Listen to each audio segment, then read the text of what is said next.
Call this meeting to order. Can we have a roll call vote, please? Yes. Miranda. Here. Maniscalco. Here. Hurtek. Vieira. Carlson. Here. Clendenin. Here. We have a physical quorum. Thank you. We've got quite a bit of housekeeping, and I see Mr. Sam is up there at the microphone. Would you like to review the agenda with us? The first item is item number 2, which is REZ 2520. It is requesting a continuance to October 16th, along with waiving the 180-day requirement. So moved. Second.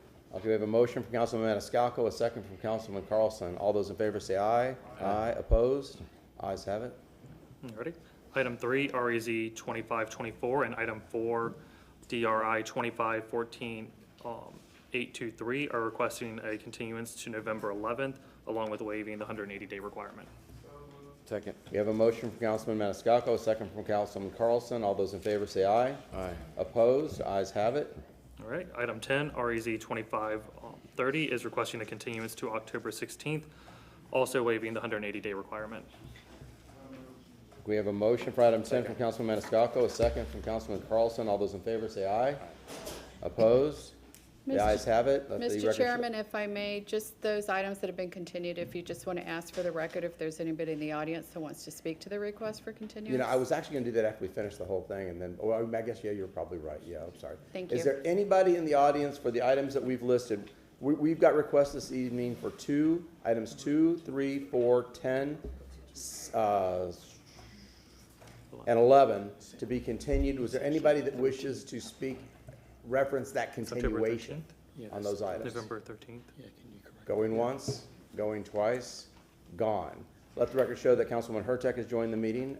And next, Just for clarification, it's actually November 13th, not November 11th. My November apologies. 13th. Okay, November 13th. Can we just take it as a scrivener's error and correct that? Yeah, Is so anybody- moved. Okay, unanimous consent on that. Thank you. Okay. All right. Where do we leave off on item 10? Yes. Alrighty, so, wait, did we do item 10? No? Okay. Okay, perfect, yeah. So then we're at item 11, REZ 2556, which is requesting a continuance to November 13th, along with waiving the 180-day requirement. Second. We have a motion from Councilman Maniscalco, a second from Councilman Carlson. All those in favor say aye. Aye. Opposed? Okay, the ayes have it.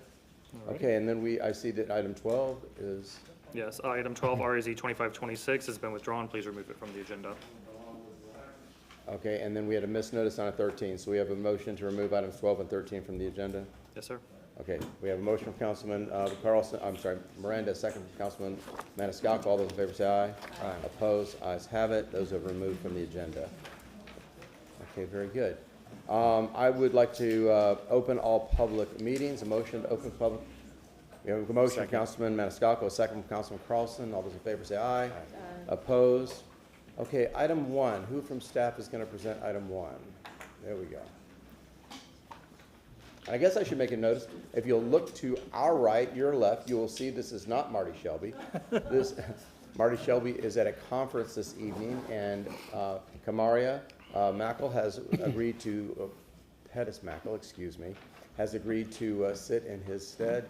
Thank you for showing up. I won't even discuss the fact that about this being an upgrade. I've been told I'm not supposed to be funny, so there we go. Okay, next on item 1, please. Thank you, Jeff McKittrick, Housing and Community Development, and we should have a PowerPoint.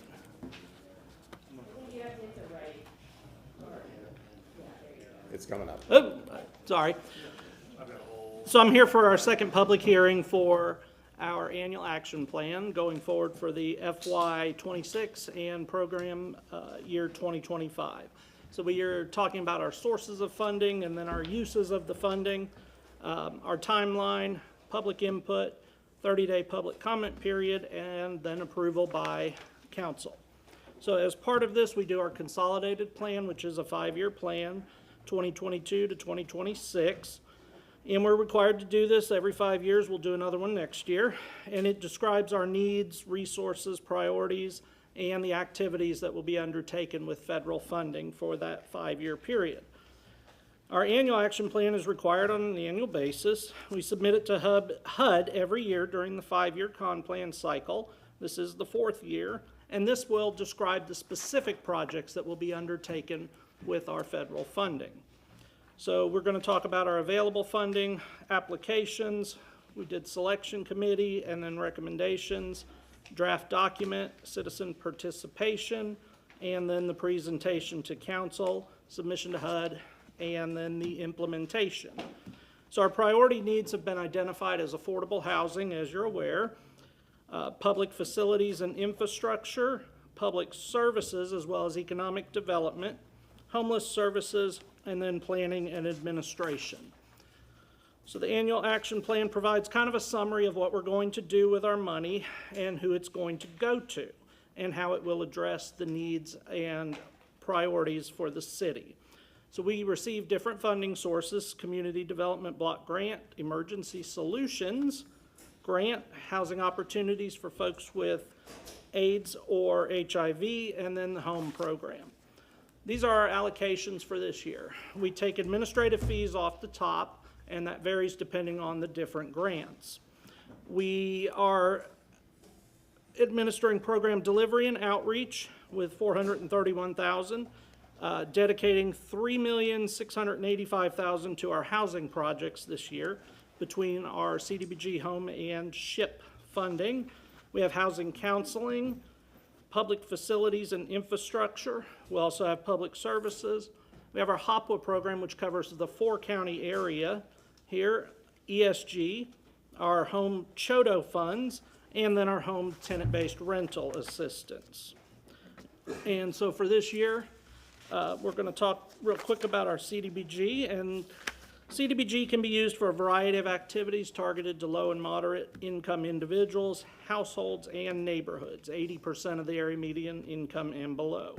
So the various uses, public improvements, public facilities, rehabilitation, infrastructure work. You can do acquisition, economic development, as well as our planning and administration. These are our proposed public service programs for this year.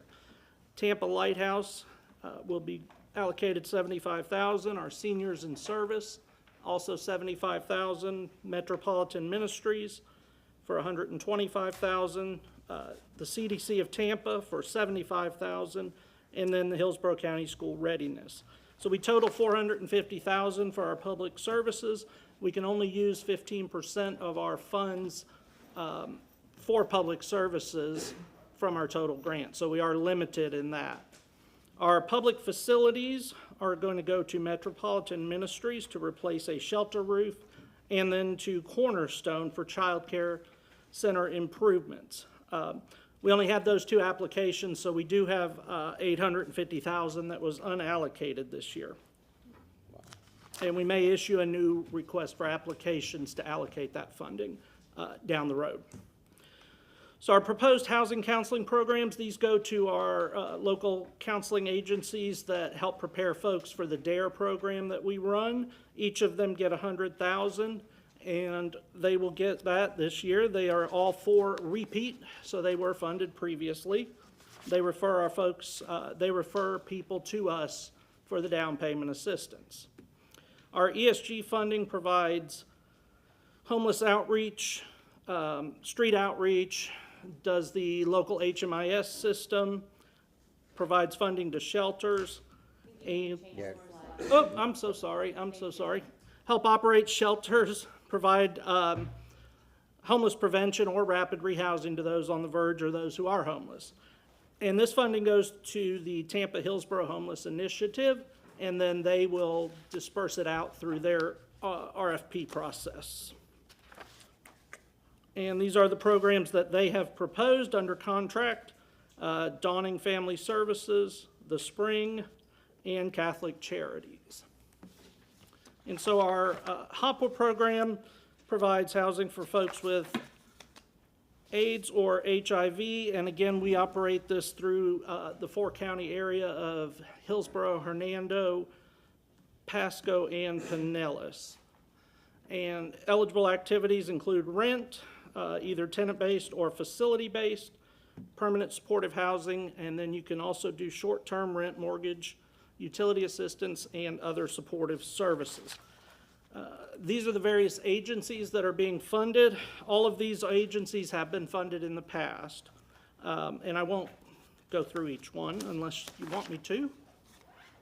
Our total HOPWA strategy is $5.129 million for this year for the 4-county area. And those are the other 3 or 2. And so finally, our home program provides funding to nonprofit and private developers to create affordable housing for low and moderate income families. Again, 80% area median income and below. Number of things you can do with it: acquisition, new construction, renovation. We can do down payment assistance, and we can do rental assistance as well. As part of that, we also have what's called our CHODO, and I'll go to this first, I'm sorry. Our home proposed programs are gonna be our TBRA, which is rental assistance, EPIC, and they were given $600,000 last year for the program, and so tenant-based rental is a 2-year program. So this will be the 2nd year of their grant for $600,000. Then we have our CHODO, which develops single-family home ownership, and that is done as a set-aside of 15% minimum, and that goes to Habitat for Humanity of Hillsborough. They're going to construct 2 single-family homes in East Tampa. And our citizen participation, our 30-day public comment period started June 23rd, and it ends today. This allows the public to submit any comments in writing, in person, or online. We also had an online survey that was open from June 12th to July 15th. We held our 2nd public hearing today, and it was advertised in our paper as well as on the city's website.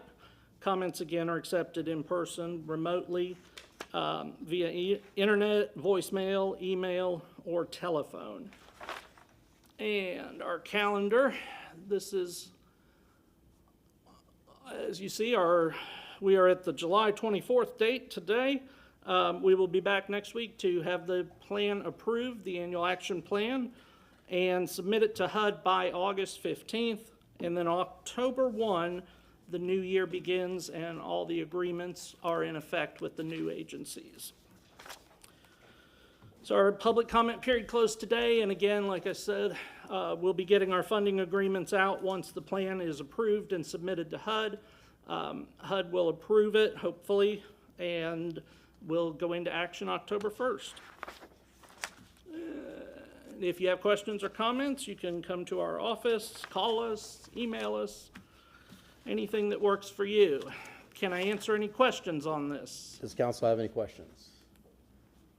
Is there anybody in the public that wishes to speak to this item? Okay, motion to close. We have a motion to close for Councilman Maniscalco, a second for Councilman Vieira. All those in favor say aye. Opposed? Ayes have it. Thank you, sir. Thank you. Appreciate it. Okay, and so we are swiftly moving along.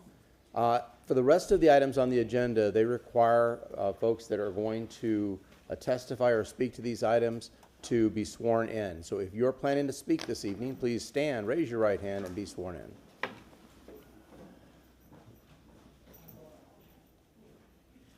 Do you swear or affirm that the testimony you're about to provide is the truth and nothing but the truth? I do. Thank you very much. Item number 2. Okay, Sam Thomas Development Coordination, agenda item number 5 is REZ. Oh, 5, sorry, 5. Here's 5, I'm sorry. 2537 is a request to rezone 4911 East 10th Avenue from residential multifamily 16 to residential multifamily 24. We'll start with our aerial map as always. You can see the subject site outlined in red here on East 10th Avenue and East 8th Avenue. North of the subject site, you have RM16 zoning. You also have RM16 zoning west of the subject site. Then east of the site, you have CG, which is occupied by a restaurant. South, you have industrial general zoning. You have a restaurant directly to the south, and then a parcel used for open storage. Directly to the west of the subject site, you have some residential single-family homes and that RM16 zoning, and then you also have a place of religious assembly. So since this is a Euclidean rezoning, there are no site plans or elevations, so we're just gonna move straight into the pictures.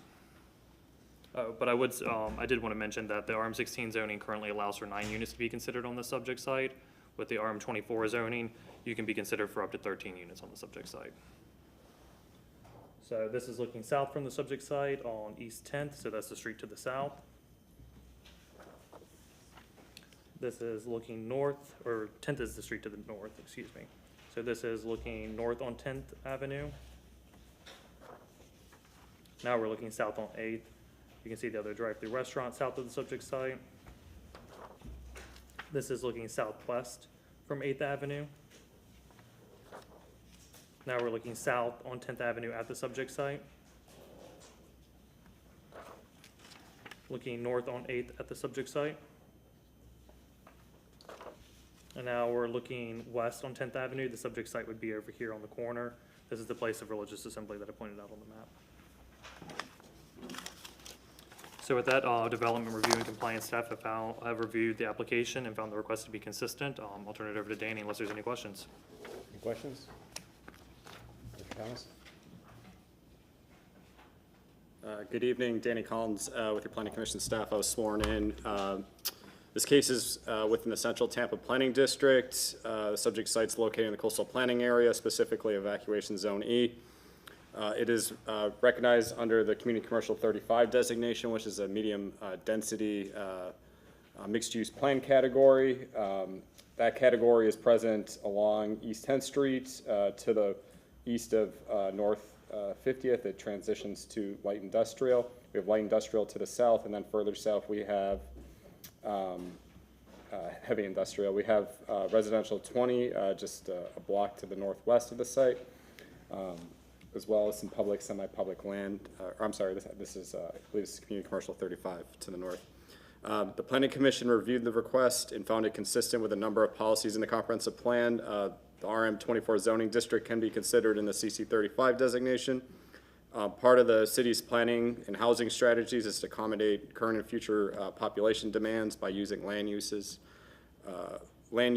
resources more efficiently and encourages infill development on vacant and underutilized sites to ensure an adequate supply of housing as well to meet Tampa's population needs. The request supports these strategies by promoting higher density on a vacant and underutilized site planned for 35 dwelling units per acre. Development of the site will need to meet the RM 24 development standards in the Land Development Code and should address the mixed-use centers and corridor policies. Overall, the Planning Commission staff found the request will not alter the character of the surrounding area and will provide additional housing choices in the Central Tampa Planning District. And based on those considerations, the City of Tampa staff finds the request consistent with the Tampa Comprehensive Plan, and that concludes my presentation. Thank you. Any questions? No questions. Is there an applicant? Yes. Step forward. Do I have to say something? You do not have to say anything, but if you have a presentation, you know, Okay. I know, but she asked if she had to say something, is that what I heard? It's the applicant's burden of proof, so they should say something. Oh, yeah, okay, okay. Okay, good evening. Basically, my name is Annie Fen. I'm the Can you state your owner- name first, please? In Fen or Annie Fen. Thank you. Okay, I'm the owner representative and applicant for the rezoning. Basically, I'm just requesting to approval to rezone the property from RM 16 to RM 24 to allow a slightly higher residential density on this vacant land. The currently is allowed 8 residential units on this 0.56 acres. After rezoning, we'll be able to build up to 13 units.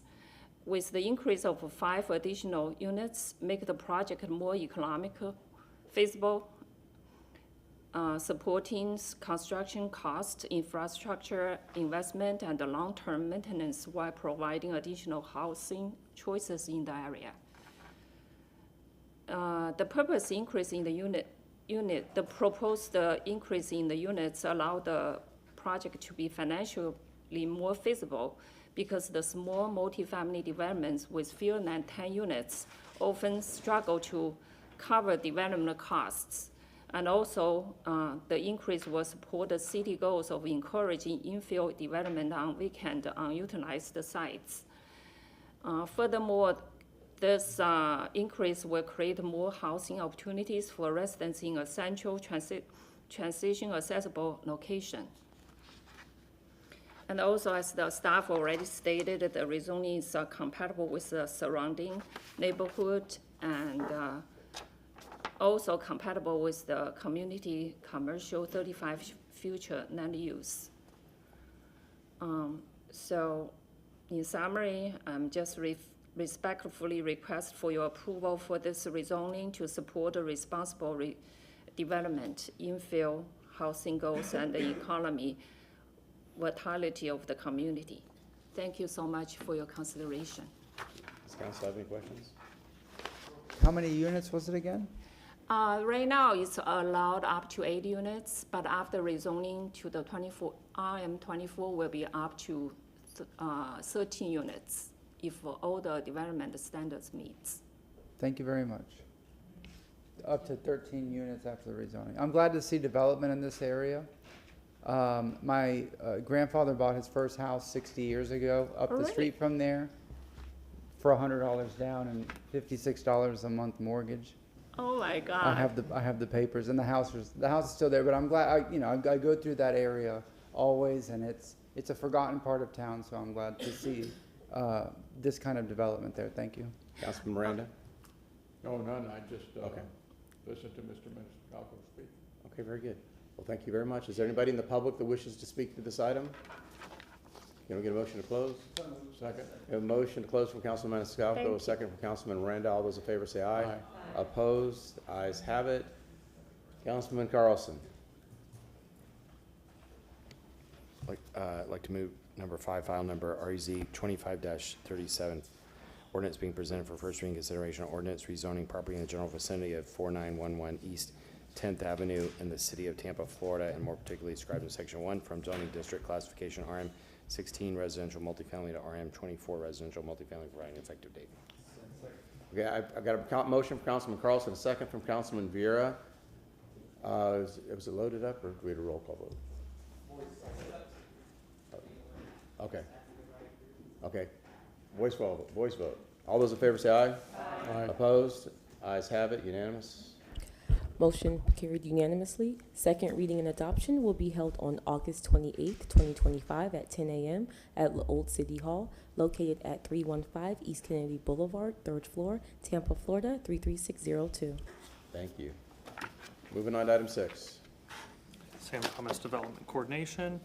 Agenda item number 6 is REZ 2543, a request to rezone 4904 West Paul Avenue and folio number 131914.000 from commercial intensive to planned development for residential single-family attached. Before I jump into our aerial map and surrounding uses, I do want to provide a little bit of a lengthy background on this case. The applicant previously submitted a rezoning request for the subject site, file number REZ 2366. This rezoning request was heard before Tampa City Council on January 18th, 2024, and was denied. The request was to rezone the property from commercial intensive to planned development to allow for 10 residential single-family attached units. There were 2 waivers requested. The first was to section 27-284.3.3A, request to reduce the required use-to-use landscape buffer from 15 feet and a 6-foot masonry wall to 3 feet on the east and 4 feet on the south with a 6-foot PVC fence. The second waiver was section 27-282.9, a request to allow the front door orientation for units 6 through 10 to be facing an internal drive aisle. After this hearing, the applicant submitted a request to the zoning administrator to waive the time to resubmit the rezoning application. On November 20th, 2024, the zoning administrator determined that the basis for denial was not properly addressed by the applicant and the plan proposed was not substantially different from what was presented to City Council. The basis for the City Council denial related to the following: the design not promoting or encouraging development that is appropriate, only 5 of the 10 units provided front door orientation to the right-of-way, requested use-to-use buffer, failure to comply with section 27-139, the need or desire for waivers, and the proposed density of the development is not appropriate for the site and does not comply with the land development code. Lastly, for the record, since the first hearing, it has been determined by development coordination staff that the zoning designation for the both parcels located south of the subject site, which would be here. The map currently shows only one is PD. This is all PD. It was recently corrected through a Scrivener's error, and that PD was approved under file number Z0377 for residential townhome development. As such, a use-to-use buffer waiver is not required. The applicant has resubmitted a rezoning request before you, and the rezoning requires one waiver relating to the front door orientation. So with that, unless there's any questions, I'll start going into the site plan and the aerial and use map. Move forward. All right. So you can see the subject site here outlined in red. You have Paul Avenue here and Paul Avenue there. North of the subject site, you have one parcel that's zoned CI, which has a commercial use on it, and then you have a PD here and a PD here. The first PD is REZ 241480. This is the West Shore Marina District PD, so you have to the north and to the west, single-family attached uses. The other PD here, this is actually PD Z0748, and this is PD 1480. And this is approved for single-family attached and developed as such. To the east, you have CI zoning, so you have open storage, and then you have a multifamily buildings here. To the south, we have the PD that was previously discussed. It has not been developed. And then you have the West Shore Marina District further to the west and to the south. Then you have a little bit of commercial and multifamily development along West Shore Boulevard, and then you move into the single-family detached units, and then you have Gandy Boulevard to the north. So with that, we'll move on to the site plan provided by the applicant.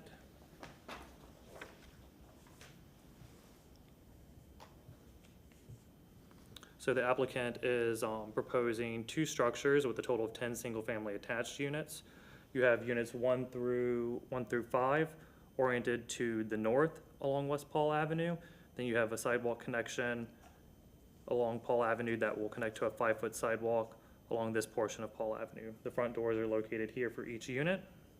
Then units 6 through 10 oriented to the south property line, and then the front doors are located here with a sidewalk connection also to the sidewalk that is proposed on this portion of West Paul Avenue. Vehicular access to the site is provided in 2 locations, to the northeast and then to the southwest. There's a total of 23 parking spaces required, and 23 parking spaces are provided. There are 2-car garages for each unit, and then there are 3 visitor parking spaces located here. Solid waste is located to the southeast, and then the maximum building height is proposed to be 40 feet or 3 stories. So we will move on to the pictures, or the elevations and then pictures.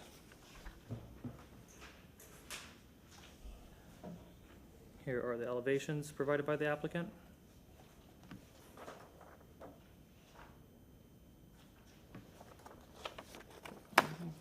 Now we will go into pictures. So this is looking south on the northern section of Paul. This is the lot that is directly to the east of the subject site. Now we're moving west. So this is where the subject site is now starting to begin over this way. So here's a view of the subject site here. This is where the units would be located that are facing north, facing Paul Avenue. Moved a little bit farther to the west. We were just back here. You can see the stormwater right there. Now we're looking southwest. You can see those townhomes that are part of the West Shore Marina District. We're starting to round that corner on Paul Avenue where it starts to head south. Now we are looking north around the corner at the subject site. And now we are looking east at the subject, or south of the subject site at where the PD, where the Scrivener area is located south of the subject site on Paul Avenue. So this is the corner, when you're rounding the second corner where South Paul starts taking the turn back around towards West Shore Boulevard. So this is the subject site that is south of it that is zoned all PD that was corrected through the Scrivener's error. And now we're looking back north on the other side of these trees is where the subject site would be.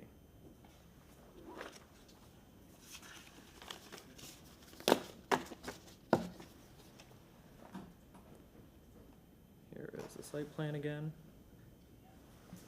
Development Coordination and Compliance staff reviewed the application and find the request to be consistent. Should it be the pleasure of council to approve the application or to approve the waivers in the application, modifications to the site plan as shown on the revision sheet must be completed between first and second reading unless there are any questions. So I'll turn it over to Danny. Council have any questions?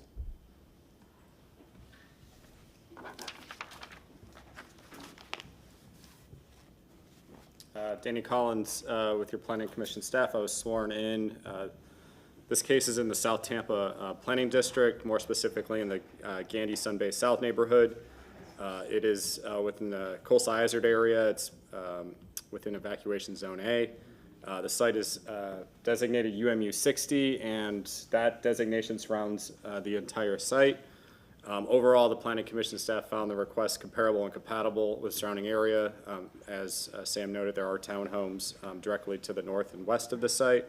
The subject site, because it is within the UMU 60 designation, is subject to meeting the mixed-use centers and corridor design policies in the plan. However, certain site challenges, including an existing stormwater ditch along West Paul Avenue, make the construction of a sidewalk in this area impractical, making it difficult to address the mixed-use centers and corridor policies. As a result, the applicant is requesting that the council find the sidewalk requirement impractical and allow the payment in lieu at the time of permitting, which is consistent with the plan. Due to these site constraints, the applicant is unable to fully meet the policies related to mixed-use centers and corridors, including the orientation of all the units towards a neighborhood sidewalk or street. The applicant has made efforts to align with the intent of these policies by orienting units 1 through 5 toward West Paul Avenue and providing internal pathways to all unit entrances to provide a more pedestrian-friendly environment. The proposal also supports several housing policies in the plan. It promotes development on vacant and underutilized land, helping to address both current and future population demands. Additionally, the project supports LU Policy 1.1.8, which encourages a variety of housing types in proximity to transit within the South Tampa Planning District. Based on those considerations, the Planning Commission staff finds the request consistent with the City of Tampa Comprehensive Plan, and that concludes my presentation. Council have any questions? You have an applicant?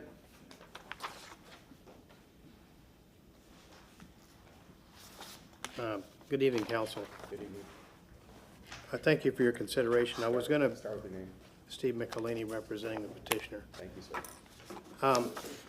One of the units on the back side of the property is oriented toward a street. So there's four that are requesting the waiver, and let me give these to you.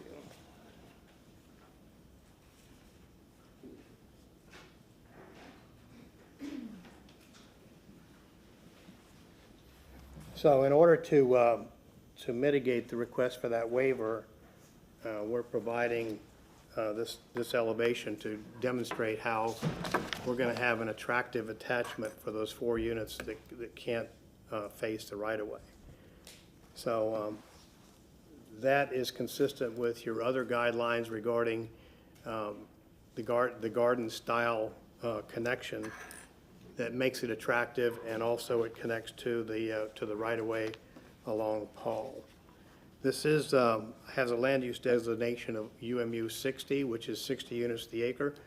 This property is approximately 1/2 acre, so you're at, by right, density is 25 units, and we're requesting the development of 10. The garages, and I know that's been an issue regarding, how do you fit the cars in there? We're proposing a 20 by 22 foot wide garage, and we have on-site garbage collection, which means that the garbage containers do not have to go inside or are adjacent to the structures. This is, we're also proposing 2,475 square feet of green space, which far exceeds the requirements established by the code. The plan was found consistent by both the city and the Planning Commission staff, and the surrounding development is dominated by townhouses and let me see the pictures here, by townhouses and apartment buildings. So we're not introducing an element that's not consistent there. Let me show you this aerial. The subject site is here. We have apartments and townhouses on this side, and also on the other side of the street, which is there. A townhouse project is approved here, and another apartment building is here. If you're going down the street to the east, this is the view of the townhouse project. It's diagonally across the street and approximately 100 feet to the east. This is the subject site to the right. Another photograph of the subject site to the right. And you can see that that stormwater ditch is overgrown and has not been maintained.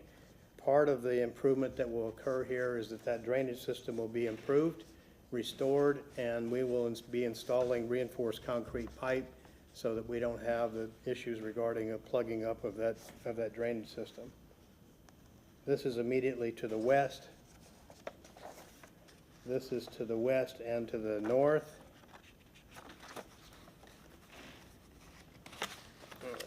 Some sticky stuff there. Well, these are basically the same picture, just showing you. The subject site is here. This is west and this is north.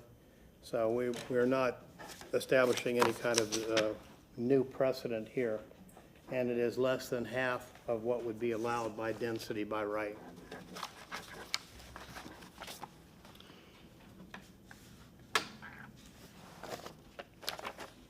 With respect to the comprehensive plan, as I said, the staff, the city and the county staff have found it to be consistent. These are proposed units 1 through 5, as I said, are oriented toward the right-of-way, and 6 through 9 are oriented to the back with that connection that I just showed you. Going through the criteria that we're supposed to be meeting, is the ground floor entrances. The applicant has asked for the waiver, which is our only waiver for those units in the back. We are promoting the efficient and sustainable use of the land, and we've been found to be consistent with that. And we're also adjusting the site plan to save the trees as identified by the Natural Resources Department. Encourage flexible and land development. The development is proposed to require multifamily, and the requirement is 350 square feet of green space per unit, and we're exceeding that. Promote and encourage development in appropriate location. The site is surrounded by townhomes and residential single-family attached development to the north, south. To the east is the one commercial lot, and to the west is the other multifamily project. That's the West Shore Marina District, is immediately to the west and to the north. Promote more desirable living conditions, and where the proposed site is allowed the Euclidean zoning, we could not meet that because of the number of site conditions we're trying to deal with, including restoring and rebuilding that entire corner with the stormwater system. Promote the architectural features and elements which are attractive and consistent, and we've been found to be consistent with that. The design of the proposed is unique and therefore need of the waiver. I've demonstrated how we have mitigated that request regarding the access waiver that we need on the rear. And the waiver, if allowed, will not substantially interfere with others. It's adjacent immediately to the south by another townhouse project. And that townhouse developer is the only one who contacted us and indicated their support. The waiver is in harmony and serves the general intent and purpose of this chapter, and otherwise the Tampa and the development regulations. And it was not meant to single this property out when it's completely surrounded by other developments that are similar size and scale. Allowing the waiver will result in substantial justice. It would be an injustice not to allow this to move forward. As I said, this is not establishing a new precedent. We simply are repeating what already exists in the area. With respect to the Planning Commission report, it's in an urban mixed-use area, as I said, urban mixed-use 60, which allows for a much higher density project. Urban, the under mixed-use category, as I said, we're allowed to have 25 units. We are consistent with the city. I'm not going to read all of these objectives, but they're in your report. The city design objective, we're consistent. City planning strategies, consistent. Mixed-use centers and corridors, goals and objectives, we're consistent. Land development regulations, we're consistent. Overall residential development and redevelopment, consistent. neighborhood community plans consistent, adequate sites to accommodate housing needs consistent, and at the conclusion of that, the Planning Commission staff found us to be consistent overall. I would respectfully request your approval on this, and I'll be happy to answer any questions. Does council have any questions? Okay, I do. So I think one of the differences I've seen between this presentation and the previous application was you were not planning on improving that storm drain in the previous application, right? That's correct. We also increased the green space.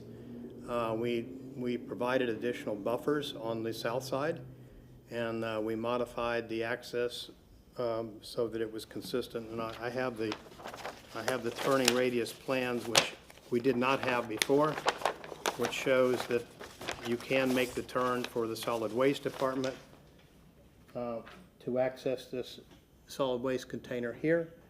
And then you see these turning radiuses here show that it meets those entrance requirements on both, either way, whichever way you come in. So part of the proposal to improve that storm drain, because that was one of my concerns at the first hearing, so the first application. Part of your proposal, because there's a significant elevation change. That's correct. We'll be correcting that so that the front doors will actually have a sidewalk that's interior. It's not in the right-of-way, it's on our property, but we'll have to provide an easement for access for pedestrians. That stormwater area is difficult to deal with because of that grade change that you pointed out, but we'll be correcting that, and it'll all be handled at permitting with a specific stormwater permit. Okay. It's in the right-of-way, so we have to, it'll be. And that was part of our discussion, I think, in the first time around, so I remember that. So this elevation is significantly more interesting and attractive than the elevation you had in the application. Yes, sir, that's the connections in the rear along, that's for the units 6 through 9. The architectural detail that is going to be included, is this the architectural detail that you're, for the PD, that you're submitting for the? We're submitting that for the record. Okay, staff? And I've provided that to the staff for their, I mean, you may have some minor changes in the actual design, but that's the intent, is to keep it. It's a very pretty picture. The intent is to keep it consistent with that. Okay. Same time as development coordination, just for the record, elevations as part of a PD rezoning are not binding unless we craft some type of note for the site plan saying that they are. Okay, and the stormwater improvements and how would those handle? So, I'll show on the site plan here. Originally, there was no sidewalk proposed along this portion of West Paul Avenue. Since the site will be brought up, for building code, the site will have to be brought up. So, when the site's being brought up, they can take care of their stormwater stuff and then can put in the sidewalk. Since the sidewalk is shown on the site plan, it'll be required as part of the building plan as well. Okay, so we're covered. Okay. Yes, we're covered with the sidewalk. Thank you. Anything else? No, sir, that concludes my presentation, unless you have more questions. Anybody have any questions? Okay, we had a lot of people come in since we first opened this. If you're planning on testifying in any of the cases this evening or speaking about any of these cases this evening, if you stand up, raise your right hand and be sworn in, please. Do you swear or affirm that the testimony you're about to provide is the truth and nothing but the truth? Thank you so much. Is there anybody but in the public that wishes to speak to item 5? Yes. Okay, come on up.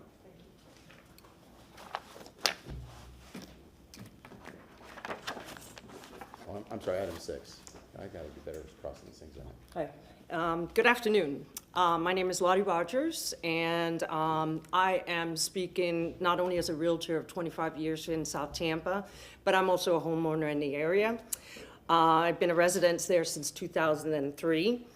So I strongly encourage you to approve this rezoning of this application. Allowing a commercial building in this property, I believe, will negatively affect the values.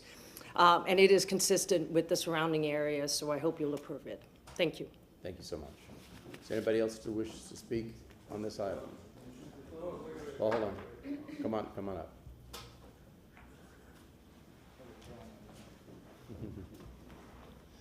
Good evening. I ignored it. My name is Pia Hofgard Ellison. I used to be a resident in the same area, and not only am I also living in Tampa, been here for 23 years, and I've seen the development down there, and since the project is consistent with what is already surrounding it, I strongly encourage you guys to approve it. Thank you. Thank you. Is there anybody else? Hello. Hello. My name is Seamus Garrett. I'm a proud resident of the south of Gandy community. I haven't lived here for 26 years, but I served in the military for 28, retiring here in Tampa because it's such an amazing city. I've known Mr. Hill and the applicant for a period of time now, and I would suggest to you that this is a great project. I wish I could have lived in that district when I was looking for a home. Everything turned out the way it needed to, but I think this is a great project, and I hope you approve it. Thank you for your service. Thanks. Mr. Tom?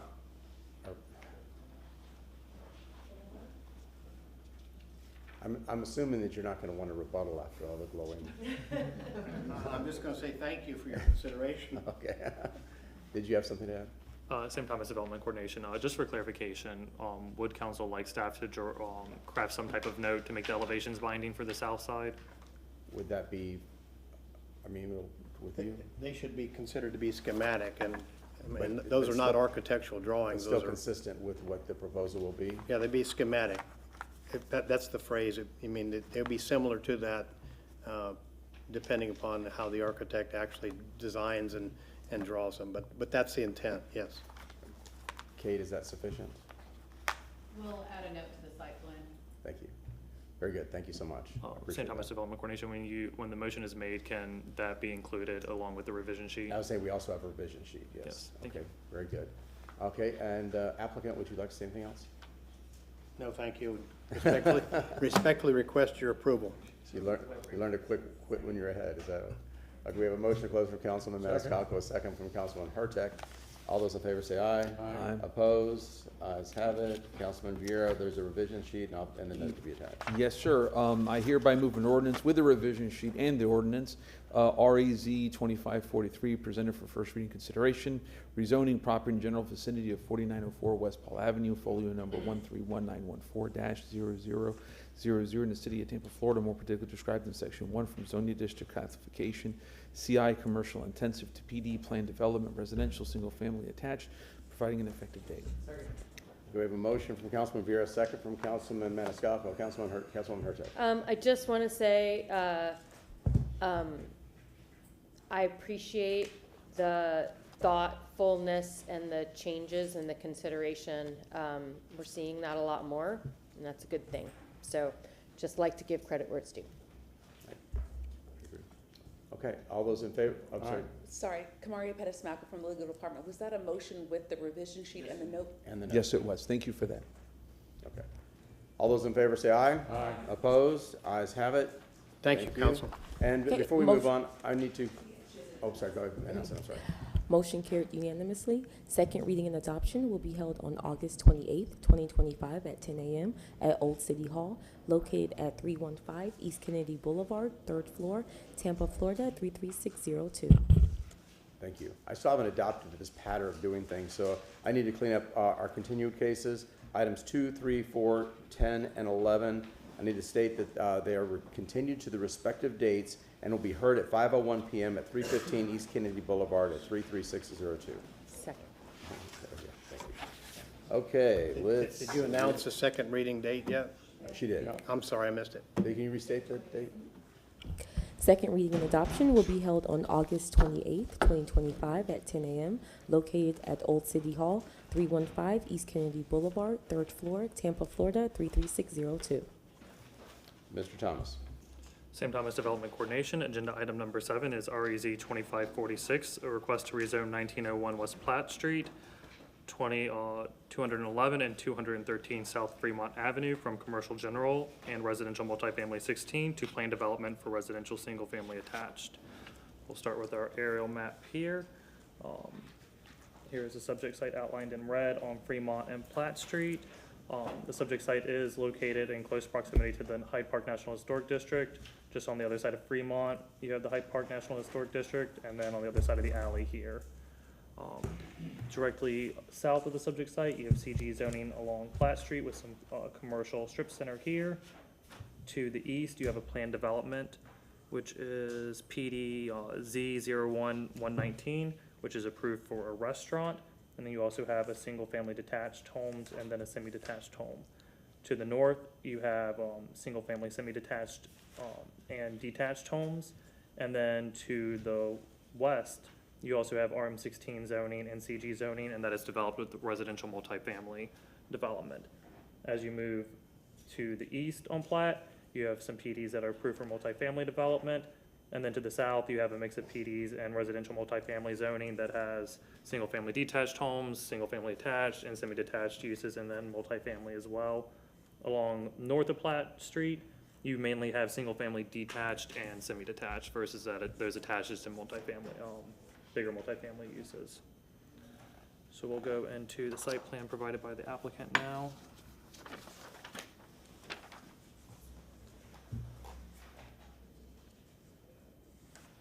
So the applicant is proposing 3 structures with a total of 14 single-family attached units. Units 1 through 5 are located to the east with front doors oriented towards South Fremont Avenue, and then pedestrian connections are provided to South Fremont sidewalk, the existing 6-foot sidewalk on South Fremont. Units 6 through 9 are oriented to the west along the alley, and then pedestrian connection is provided here. That is 3 feet, and then it connects to a 5-foot pedestrian connection here, and then a crosswalk that connects those units out to the sidewalk on South Fremont Avenue. Then units 10 through 14 are located on the south portion of the subject site with front door units oriented towards West Platt Street, and then they each have their pedestrian connection as well to an existing 6-foot sidewalk. Vehicular access to the site is proposed via the alley here, and then via South Fremont Avenue. There are 32 parking spaces required and 32 are provided. Each of the units have their 2-car garages, access via the drive aisle here, and then the drive aisle there as well. And then there are 4 guest parking spaces proposed here. The maximum building height is 45 feet or 4 stories. 350 square feet of green space per unit is required, and 288 square feet of green space per unit is provided. So now we will move into the pictures. Or the elevations. I always want to skip the elevations. Alrighty.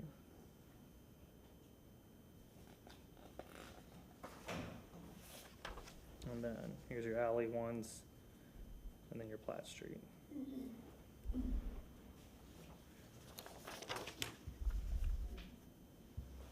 Alrighty, so now this is Fremont here, West Platt. We are looking west on Platt Street at the intersection. This is the subject site right here. We're looking back east towards downtown. That's the PD with the approved restaurant on it. Looking further west down Platt now, you can see the alley right here. This is the subject site. Looking to the south at Platt, away from the subject site, that's a small commercial strip. Move further west where the intersection of Platt and the alley are. This is the multifamily that I spoke about earlier. That's in the CG zoning, and then moving north in the alley now, still looking southwest. Here's some additional multifamily that's within the RM16. This is looking northwest in the alley. The site is over here. Now we're looking back east. This is the subject site. You can see the single-family detached homes here, and then that's the semi-detached, and the PD with the restaurant. This is looking north from the subject site. This is a semi-detached development here. Looking a little bit further east towards Fremont, you can see the single-family detached homes across the street. Looking north along Fremont, subject site is here. Looking a little bit further north of Fremont, north of the subject site to kind of give a feel of those single-family detached homes. And then now we're getting close to Cleveland. Further north, this is some of what the semi-detached development in this area looks like. Heading back south, this is the semi-detached units directly north of the subject site, which is located right here. This is a single-family detached home. This is looking across the street to give you a better view of what the semi-detached closest to the subject site looks like. And now we're looking southwest, back towards Platt Street and at the subject site. Go ahead and put the site plan back up.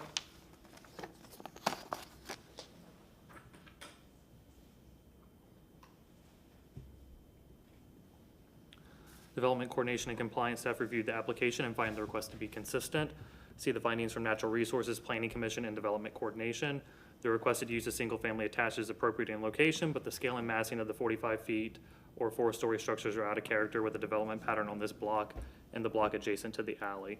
Notwithstanding staff's finding of inconsistency, should it be the pleasure of City Council to approve the waivers as identified in the report and the application, modifications to the site plan as shown on the revision sheet must be completed between first and second reading.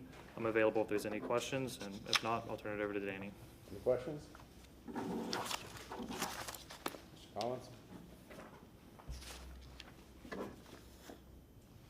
Danny Collins with your Planning Commission staff. I was sworn in. This case is in the Central Tampa Planning District and it's within the South Howard neighborhood.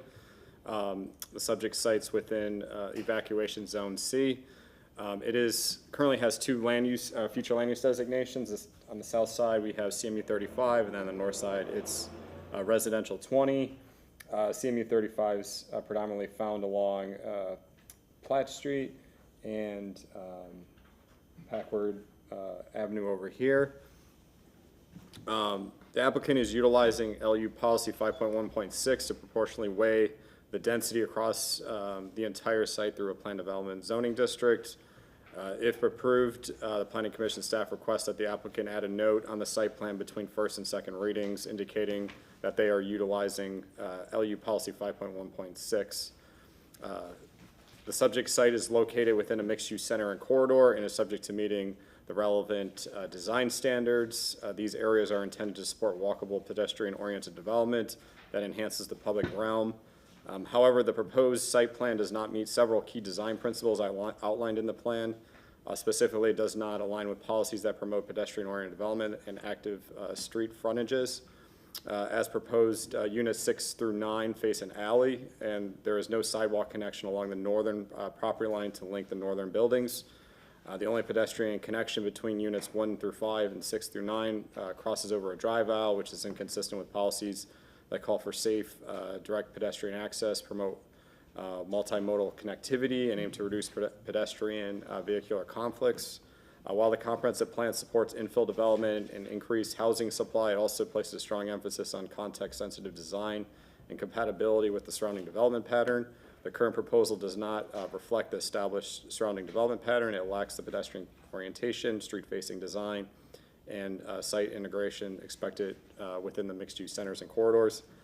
Based on the above considerations, the Planning Commission staff finds the request inconsistent with the City of Tampa Comprehensive Plan. And that concludes my presentation. I'm available for any questions. Thank you. Any questions for Planning Commission? All right. Is there an applicant?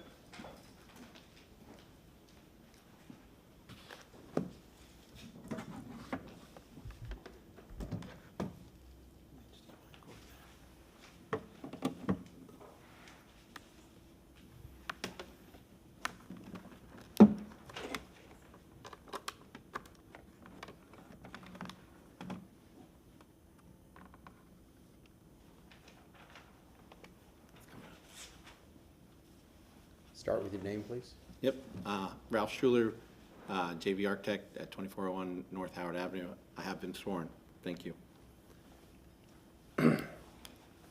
This project is in the middle of a pretty busy corridor. It's on Platt Street. Of course, this area of Platt Street, if you look all over, is peppered with PDs and multifamily, commercial. It's kind of what a city wants to be, right? A number of uses with lots of different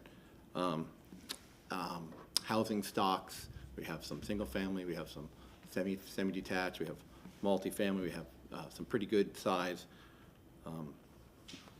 apartment buildings to the east, both on the north and south side of Platt. So in starting, this is our site plan, of course. The site plan, we went through the DE and we got very good comments from the DE, with the DRC, and the most important thing that we kind of, I guess, are debating is what happens with the 4 units in the back here. I think everyone's very happy with the design. I think everyone's very happy with our project. We had two issues. One, we have a tree here, and the Planning Commission really wanted us to investigate a sidewalk on the very north side, right next to a residential development. And then we got with Natural Resources, and they really wanted to keep the tree. So we tried to find a happy medium. The happy medium was that we were going to, if you see mid-block, we have a sidewalk there, and then we have a sidewalk that runs along the right-of-way in the alley. So we have two connections to those townhouses, one from Platt and one from Fremont. But more importantly, I think we have an extremely attractive project. So this is kind of what it looks like in the rest of the infill. All of our vehicular access is all from interior. There's no front yard, access. It's all pedestrian. All vehicular is from the rear. This is what our project looks like on the corner of Platt and Fremont. It is predominantly 3 stories. Only the very back 1/3 is a bonus room, and that is for a rooftop garden. So the rooftop garden, of course, is additional living space and an outdoor space, as well as we have a second floor balcony. So there's a tremendous amount of outdoor activity allowed for these units, even though we are slightly below the green space requirement by only about 50 or so square feet per unit. This is the facing Platt Street. Again, we've tried to really break down the scale and of the architecture. As you can see, it looks like a 3-story building. That was what staff was from the city was concerned about is its scale and massing. I think we've done a great job breaking down the scale and the massing of this project. This is looking down Fremont from across the street, actually further back from the sidewalk, and you can see it looks like a 3-story project on the street. Only at the very, very middle of the project is where we would be investigating any additional height. But also, there are 2 other structures very close, 2 blocks down the road, that are 5-story tall buildings. So this is not inconsistent with what's going on in the Platt Street corridor. This is a little, animation for you of kind of what the project looks like. How it can be a very good neighbor and how it can, be a great addition to what is, I think, going to be a really cool street. There's some other projects that I'm aware of coming on board. Of course, there's the Piney Woods building about 2 blocks down that has some similar characteristics. Not ours isn't quite as fancy. And then, of course, this is the building 2 blocks down. It's a 5-story apartment building, full city block. Clearly, it's taller than what we are. And then an old little public storage building another block further down, which is 4 stories, which isn't great, but of course it's next to the crosstown. So let me address the waivers. So really, again, what I talked about earlier was the waivers for the 4 units out of the 14 units that are on the off of the alley. We do provide pedestrian access in 2 different locations to there, and we think it's going to be a great asset. And then only then on the alley where the required VUA is being reduced from 8 to 5. Everywhere else, we have at least 8, but mostly more, of course, on Platt and Fremont. And then again, the other thing I've addressed is that we are below the green space, but not a lot, and we are in an urban corridor, and we're providing lots of outdoor activities for our residents. It's not like we're a 3-story block. We're going to have rooftop gardens. We're going to have a second-floor balcony that's large and inviting, and also activates the street. It's kind of like a front porch, just on the second floor. I don't think someone wants to be on a front porch on Platt Avenue anyways, on the first floor. So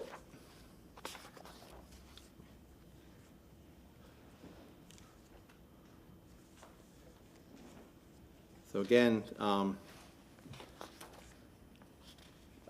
everybody else, transportation, solid waste, stormwater, Tampa, everyone else finds us consistent. Really, I really think the two issues that staff, between the planning commission and city staff, have are exactly how we treat these 4 units in the back, and then of course the height. But I think the height is extremely appropriate.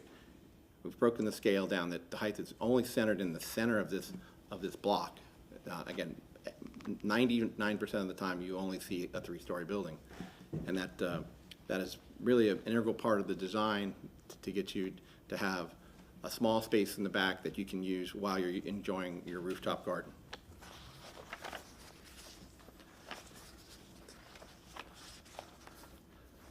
So I think, again, council, we have a great project. I think the architecture is going to be complementary. It's something that I think the neighborhood would be proud of. I did not get anyone call me when we noticed that wasn't supportive. I'm not sure if there's anyone here tonight or not, but with that concludes my presentation. I'll take questions. Council have questions? Councilman Maniscalco. Real quick, thank you very much. So you're talking 3 stories, and you've already gone into that. We're 2 blocks away, it's 5 stories, is that correct? Yes, sir. And then you have the storage facility, which is 3 stories, and that's 4 stories. 4 stories, and that's, a commercial space, which a couple cars might go in and out, it's a storage facility. I really like this design. I know Platt is a very busy street. Compliments to the architect. I think it's a very cool design. The brown paneling, is that wood paneling, or is it just composite? painted? It's a composite. Looks like wood. Okay. I was going to ask if it was painted or the design is great. The rooftop garden, I guess you were saying, is nice. The balconies, it's not just a boring block. We see a lot of that. This is something where, the effort was made to make it stand out, and I think it would activate, the frontage. Now, in the animation, those are trees that are going to be planted there? Right, yeah. We, in interest of time, we didn't have time to run a full rendering animation, so that's a modeling animation, but it gives you, But you do plan to put some kind of shading and all that? Yeah, it's required. It's on our site plan. If we put every tree in front of you, then you can't see the building, and then it's hard to understand what's going on. So, okay, thank you very much. Thank you. Councilwoman Hurtak. I also actually like the design. Alley front entrances don't bother me because it's sort of following the ADU thing of where we're trying to fit people in. So that is not an issue for me. I also don't think that the height is an issue because it's not a full 4 stories. That part doesn't bother me. And I heard that you tell Councilman Maniscalco that those are rendering trees. No palm trees. Right. Palm trees are terrible. Right. So whatever kinds of trees, we'll put in shade trees. Yes. Yeah, you have to put in something that provides. If you want to have that many people, which by the way, I don't think I've ever seen that many people in a rendering before. You literally did a casting call. I thought the same thing. You tried you chose every single type of person, and I thought that was funny. So I appreciate that. But none of them were shaded, and so I just want to point out that as we're putting vegetation, please make sure that it's vegetation that can grow properly. So a type 1 tree is not going to fit there, but what appropriate type 2 tree can we put there? Hoping that you can work with natural resources for that. And then my only other concern is the garage size. What size are your garages? Gotcha. Because Hold on. one of them was kind of tight. No, we are 20-foot clear east to, or side to side. Can and- you put it up on the, yeah. on the wolf so we can Yep. see that? Because if- Yep. the way I saw, yeah, I had questions about this. So this way is 20-foot 8, so it's that center, so that's 20-foot clear, and then depth is 20-foot 6. Okay, so you're saying is that the width of the unit or the So the width unit of the? itself is center to center is 20, so the actual garage is 20 feet. Okay, okay, no, I have to ask, because it's a thing now. No problem. Especially as we are really trying to rein in parking. And this particular area is tricky for parking. Okay, those are my Right, and then we do questions. provide, of course, Yeah, the four- required additional visitor parking. Okay, thank you. So on the site plan, what type trees are are they on the site plan? Yeah, we just say city of Tampa standard trees. They'll be Can we get shade more trees. They'll be can- required to can be we- shade trees. Can we get a site plan stipulation to natural resources? Come on. Aaron Mayor Development Coordination. There are, I believe, wires on one of the sides of the street, but I have asked him to put type 1 shade trees in where there are no wires. So it's on his sheet to change between first and second Between reading. first, perfect, okay, excellent. If there's no other questions, I'll finish with my comments. I concur with my other fellow council persons about the project. This is close, I'm kind of in this neighborhood. Hey, it's next to one of the best restaurants in Tampa. So to be able to walk to Hales is a bonus. So the sidewalk is gonna continue the full length of the alley for, Yes, on sir. your project? Yes, sir. Okay, so I don't have, and honestly, I don't have any issues with 4 stories here. You know, the apartment building you say is an epic fail because it doesn't have street access and it's not straightforward. I don't have a problem with that apartment building, the height. Had I been on council at the time, I would have made them have street access from those units to make a walkable neighborhood. But yeah, this is good. It's nice. I like the eclectic vision you have here for, you know, blending into what right now is kind of a hot mess. And, you know, and because it's a fascinating street. There's a lot of things to do here. A lot going on. Yeah, a lot going on. So yeah, no, kudos. I think good job on it. Thank you. Okay, staff? St. Thomas Development Coordination, just a few items. Just again, as a reminder, the elevations are not binding unless we craft a note to make them binding. The 45 feet is also proposed in the site data table with no stipulations, which means while the elevations do show 45 feet just in the rear, the entire project can be built to 45 feet or 4 stories. So that would also be a note that we would have to craft to limit where the 4 stories can be if that's the wish of council. And then another clarifying point is that while the site plan here does show the garage sizes being this width, the site data table does list that the garage sizes would be 9 by 18. Okay, so that needs to be fixed. No, 9 by 18 is the size of a standard space. Our garages are 20 feet by 20 foot 6. So between first and second reading, that would can need to be clear it up, yeah. changed. Yeah, and then we're committed to building this project. So, and with these elevations that you displayed, that could be a stipulation as well? Absolutely. And again, I don't have a problem with the height. I don't know if No. anybody else does. but- Mr. Thomas, what exactly do you need me to say?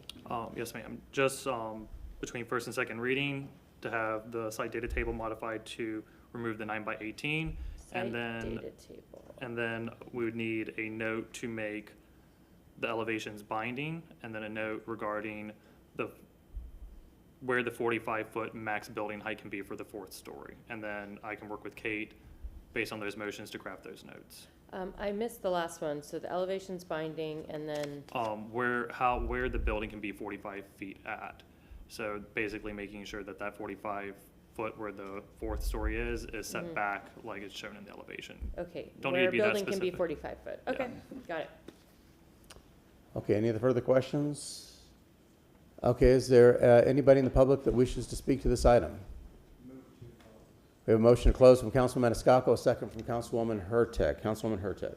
Oh, sorry. All those in favor of closing, say aye. Aye. Opposed? Ayes have it. Councilwoman Hurtak. Okay, file number REZ 25-46, ordinance being presented for first reading consideration, an ordinance rezoning property in the general vicinity of 1901 West Platt Street and 211 and 213 South Fremont Avenue in the city of Tampa, Florida, and more particularly described in Section 1 from zoning district classifications CG Commercial General and RM16 Residential Multifamily to PD Planned Development Residential Single Family Attached, providing an effective date, including the revision sheet, and changing the site data table from 19 by 18 foot garages, making the elevations binding, and stating where the building can be 45 feet tall. We have a motion from Councilwoman Hurtak, a second from Councilman Maniscalco. All those in favor say aye. Aye. Opposed? Ayes have it. Motion carried unanimously. Second reading and adoption will be held on August 28th, 2025 at 10 a.m. at Old City Hall, located at 315 East Kennedy Boulevard, 3rd floor, Tampa, Florida, 33602. I wish all the projects came in. Thank you very much. Okay, here we go. Item number 8. Sam Thomas Development Coordination. Agenda item number 8 is REZ 2552, a request to rezone 2801 North Tampa Street from commercial neighborhood to planned development for residential single-family attached. We'll get started with our aerial view and surrounding uses. You can see the subject site outlined in red here on East Warren, North Tampa, and East Gladys Street. To the north of the subject site, you have RM16 zoning with residential single-family detached uses. To the south, you have a planned development, which is approved for single-family, semi-detached, and attached uses. You have RM16 zoning here as well with multifamily uses. Then you have CI zoning along Florida Avenue, which has been developed with single-family attached uses. Across the street from the subject site, RM16 zoning again. These are multifamily units, and then you have a small commercial building right here, and then some more single-family attached units there as well. Here is a site plan provided by the applicant. Let's see here. So you have units 1 through 4 that are oriented to the north along West Warren. They have the sidewalk connections and the front doors facing West Warren, and then there's an existing 6-foot sidewalk there. Then to the south, facing west, you have the semi-detached units that are going to be facing North Tampa Street with their pedestrian connections provided to the existing sidewalk on Tampa Street. You have vehicular access provided from East Gladys Street, and then each car does have a 2-car garage. There are 14 parking spaces required, and 14 are provided. You have 2 guest parking spaces here on the south, just north of the stormwater pond. And then the applicant is also providing type 1 trees along the eastern property line due to overhead lines surrounding the subject site in the right-of-way. So this was the only place that type 1 trees could be provided due to the overhead wires. The maximum building height is going to be 35 feet or 3 stories.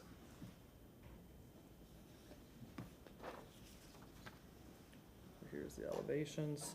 These are the elevations for the units that'll be facing East Warren. And then these are the elevations for the units that'll be facing North Tampa Street. We'll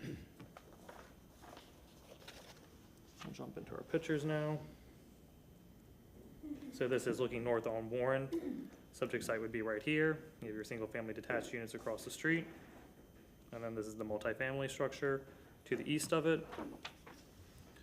Looking south on Warren, or looking west on Warren, excuse me. This is North Tampa Street. You have the single-family attached. And then these are the older multifamily units in that commercial building directly across the street from the subject site. This is looking northwest at the single-family homes across the street. Now we're looking north on Tampa Street. This is the subject site here in the corner. Now we're looking south on Tampa Street. You have the subject site here, multifamily, and then some semi-detached further down. Moving closer to where the existing place of religious assembly is located on the site. Looking across the street at the multifamily and the commercial structure. This is the existing place of religious assembly on the subject site. This is looking north from Gladys Street at the subject site. Now we're moving east. This is the PD here where you have semi-detached and attached units approved. Then you have multifamily here, and this is the subject site. Now we're looking back west on Gladys Street towards semi-detached, or actually this is multifamily and this is multifamily as well, excuse me. And then you have multifamily here, moving east towards Florida Avenue. And then here's a view of some of those attached units that are located on Florida Avenue. I'll move the site plan back up.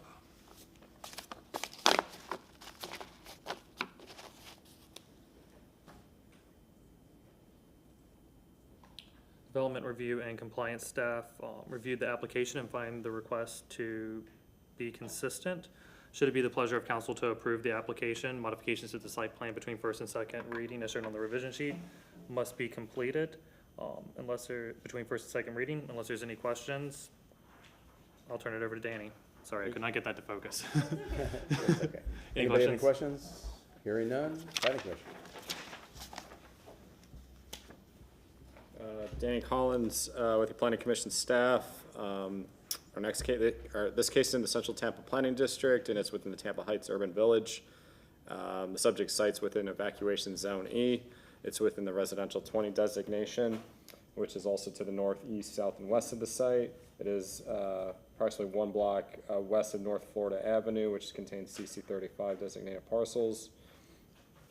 The comprehensive plan encourages single-family attached housing to be designed with the front doors facing a public neighborhood sidewalk or street.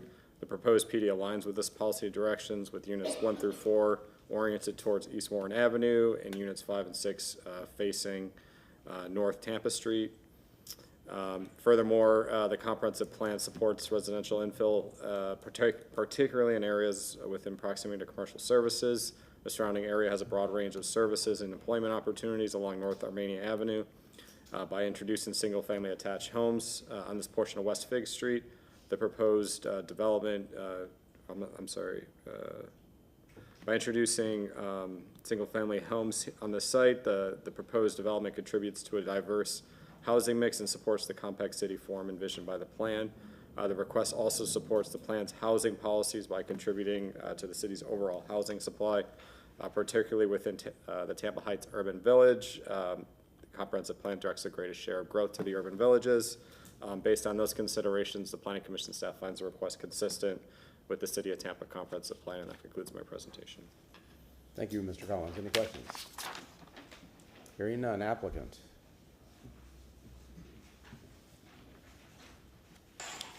Steve Michelini, representing a petitioner.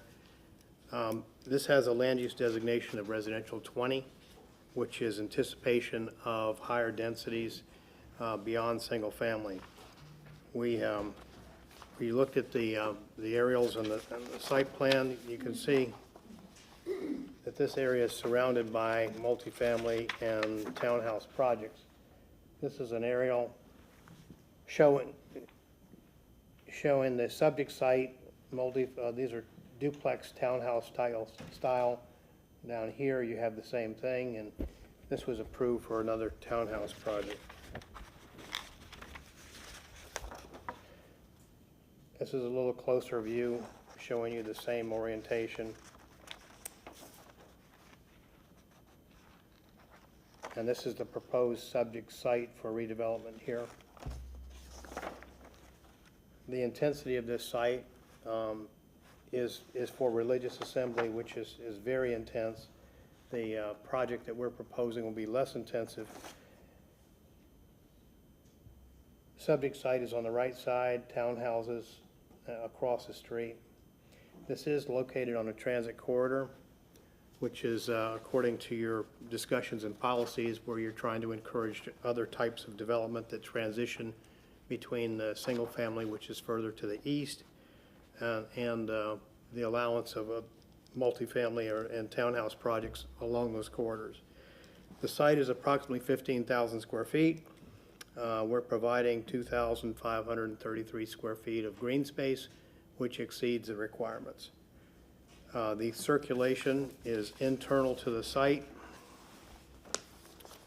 which takes the traffic off of Gladys and off of Tampa Street. I mean, actually, the exit is here, but we also have the visitor spaces that are here. The garages are 22 feet by 22 feet wide, so that we're, trying to encourage as we come forward with different projects to make those garages wider to address the concerns that council has had. It's an attractive infill project. It's a great transition between the heavily traveled Tampa Street and the rest of the residential further to the east. As I said, we are located on an arterial. We're planting type 1 trees along the east side where we don't have a conflict with the overhead lines. With respect to the comprehensive plan and the city and the staff report, we are found consistent, and this is an appropriate transition.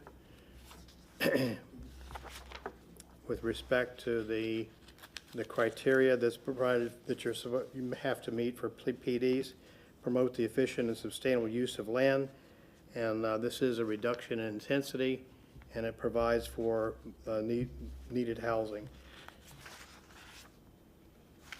With respect to flexible land use development criteria, we exceed the green space, which provides that buffer, particularly along the east side, and enhance with the larger type trees.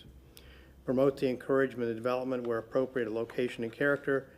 This meets that criteria. It is, again, a residential 20 land use classification, which allows for this type of development.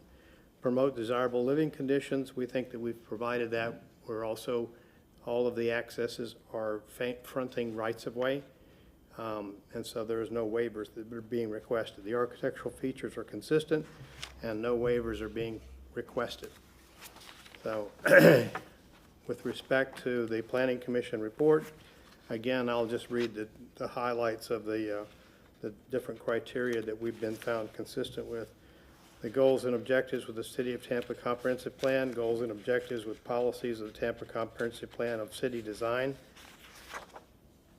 The urban villages, goals, objectives, and policies, the land development regulations, the overall residential development and residential development goals, objectives, and policies, multifamily residential goals and objectives, low, medium density multifamily objectives, adequate sites for housing and infill, infrastructure goals, objectives, and policies, providing multimodal options.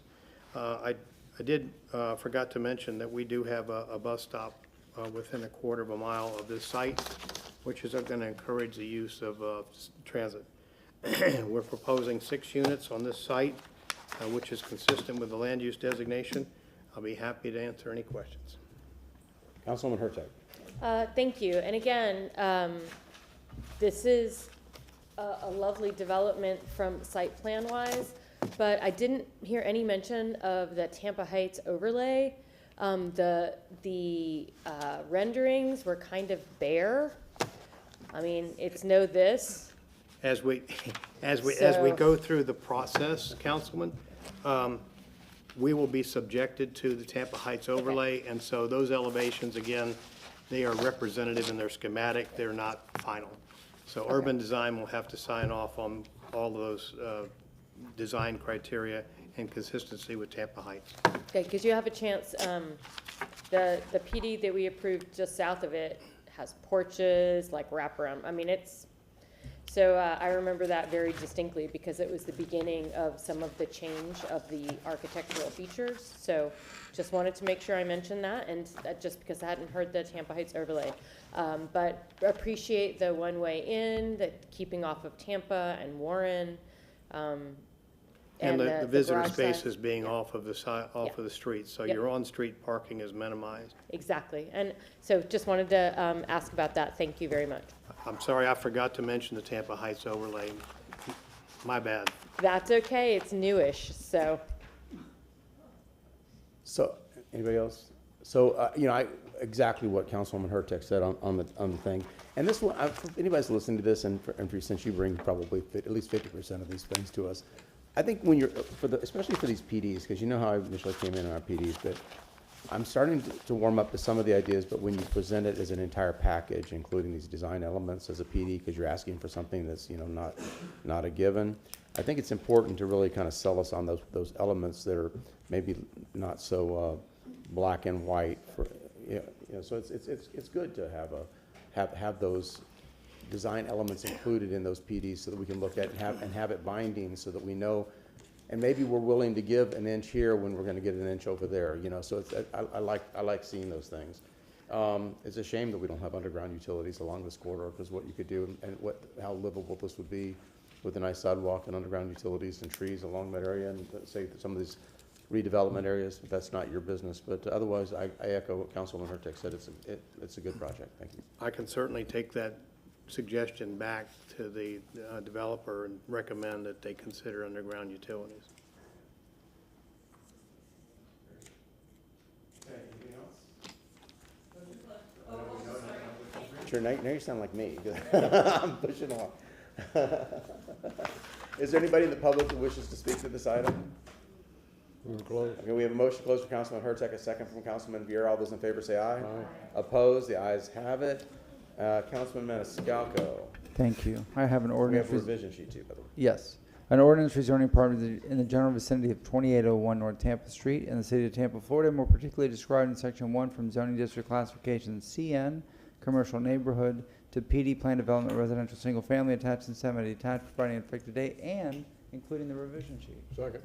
Thank you. We have a motion from Councilman Maniscalco, a second from Councilman Miranda. Councilman Hurtak. Just because people have asked, this is file number REZ 2552. There you go. Okay, very good. What she said. Sam, do you have something to add? Okay. She's just ready. Okay, is you ready for the next one? Okay, very good. So we have a motion from Councilman Maniscalco, a second from Councilman Miranda. All those in favor say aye. Aye. Opposed? The ayes have it. Thank you. Thank you. Motion Okay. Go ahead.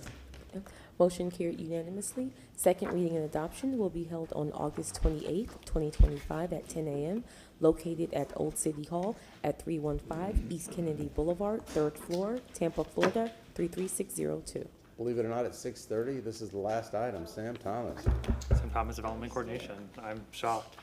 Just one thing before I get started, just like the benefit, Councilwoman Hurtak, the Tampa Heights overlay actually doesn't have any architectural design features in it. Really? Yes, ma'am. I'm surprised every day.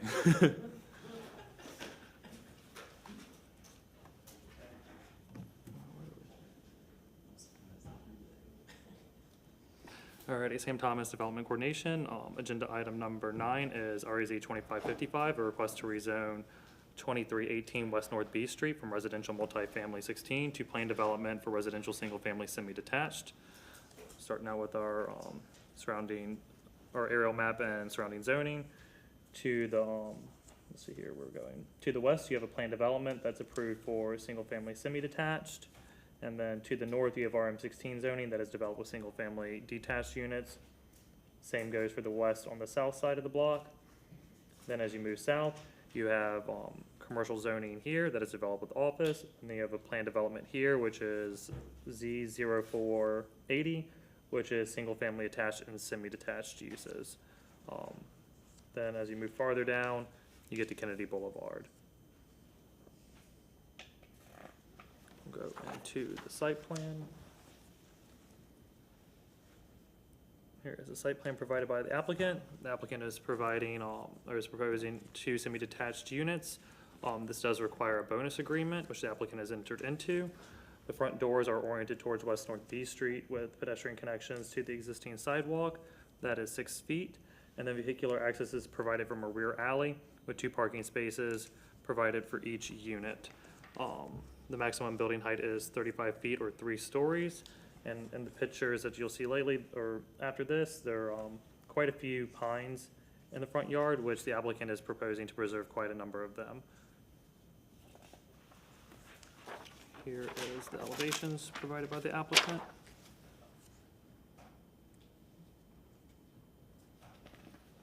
Now we'll go into the pictures. So those are the pines that are being, some of them are going to be preserved. This is the PD just to the west of it that's currently under construction. So we're looking south at the subject site. Now we're looking east on West North B. Looking west on North B, you can see those units under construction. Looking north from the subject site across the street at the single-family detached. This is from the alley looking west at the subject site over here. Looking south from the alley. That's the PD that was just to the south of it with the semi-detached and attached uses, and we have the office building over here.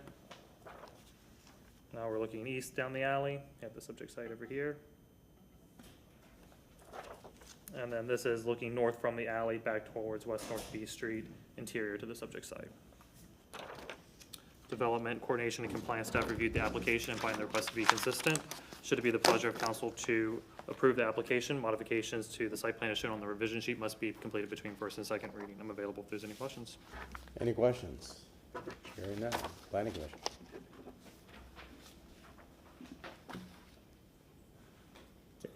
Danny Collins with your Planning Commission staff. Our last case is in the Central Tampa Planning District within the West Tampa Urban Village. It is within the coastal planning area, evacuation zone E. It is within the R20 designation, which is to the north, east, and west, and then we have CMU 35 to the south. CMU 35 is present along Howard Avenue, and the site's a couple blocks north of Kennedy Boulevard. The Planning Commission staff found that the rezoning was both comparable and compatible with surrounding area. The PD will provide a transition in intensity between the commercial uses located south and west along North Armenia Avenue and the single-family development to the north and east of the site. The PD incorporates several design elements that are consistent with the comprehensive plan, including front entrances that are oriented towards North B Street. Additionally, the request supports the city's compact urban form strategy outlined in the comprehensive plan. This strategy encourages housing at densities that promote walkability and transit use, particularly near employment centers, residential services, and community amenities.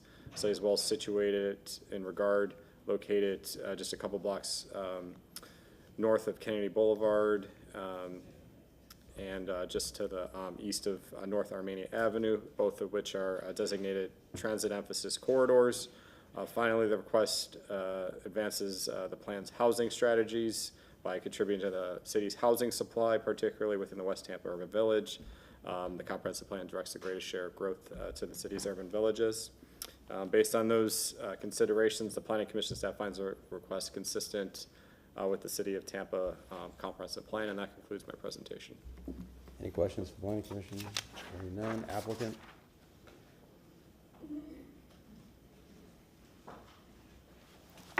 Good evening, Council. Steve Michelini, representing the petitioner. This is for essentially what used to be called a duplex. It's an infill project, and I was going to show you. This is the subject site, and you can see we have townhouses and apartments all the way around this. This is a little bit closer view. Closer view. It's immediately adjacent to other multifamily projects. So when the staff is looking at this and they find it consistent, both the city staff and the Planning Commission staff, we put in a project that was consistent with that.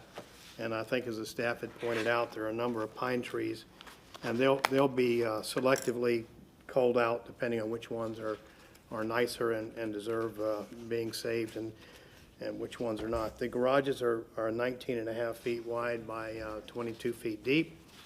So I'm going to get that issue out of the way and not tell you it's 9 by 18. It shows on the site plan clearly that those are the dimensions. This is a proposal for two single-family residential, or two residential units, and R20 land use designation.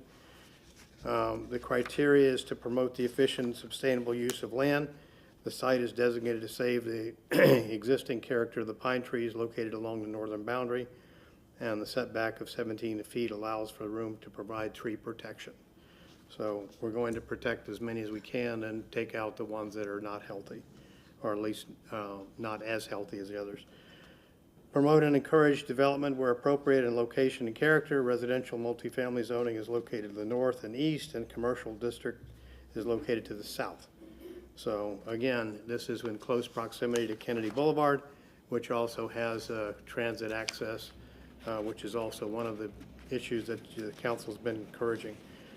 Promote desirable living conditions. The request is for a semi-detached for development of 2 units and is not allowed under the current RM16 zoning. That's why we have to have the bonus provision, and we're requesting it through the PD. Promote the architectural standards. We'll still have to meet the, and I'll get to that West Tampa overlay guidelines. We'll still have to meet the design guidelines for that. So there won't be any exceptions, and you couldn't waive that anyway even if we'd requested it. The subject is within the residential 20 land use category, and the surrounding area contains a mix of commercial and residential uses. The closest park is Vila Brothers, which is about a quarter of a mile away.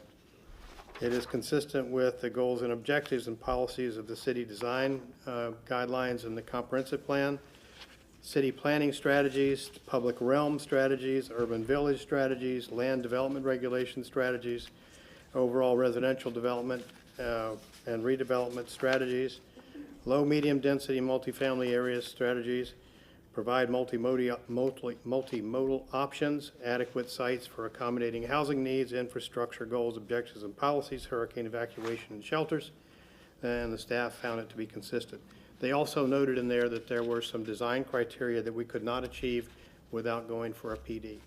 So I know that you all like the Euclideans when we can do that. However, there are some criteria that we must go through a PD to achieve. I respectfully request your approval. I'll be happy to answer any questions. Questions? Councilwoman Hurtak. Not a question, just a statement as we are looking at, basically it's been an evening of infill, and I'm really appreciative of the way that we're starting to really look at some infill in some positive ways. Well, I mean, we've had a lot of discussions about, trying to move things out of South Tampa. So all 3 of those projects this evening are outside of the South Tampa quote-unquote district. And you're seeing some movement there, and we're trying to make them a little more attractive. Listening to the comments that the council's been making over the weeks and months, and trying to incorporate those up front so that we don't have those issues, and you don't have to ask the question about, what are you doing about this or that? And so the garage widths, the increasing of landscaping, the preservation of trees, and going to type 1 trees, knowing that Erin and her crew, she doesn't badger me, but she certainly reminds me, I want type 1 trees. You need to work on that badgering.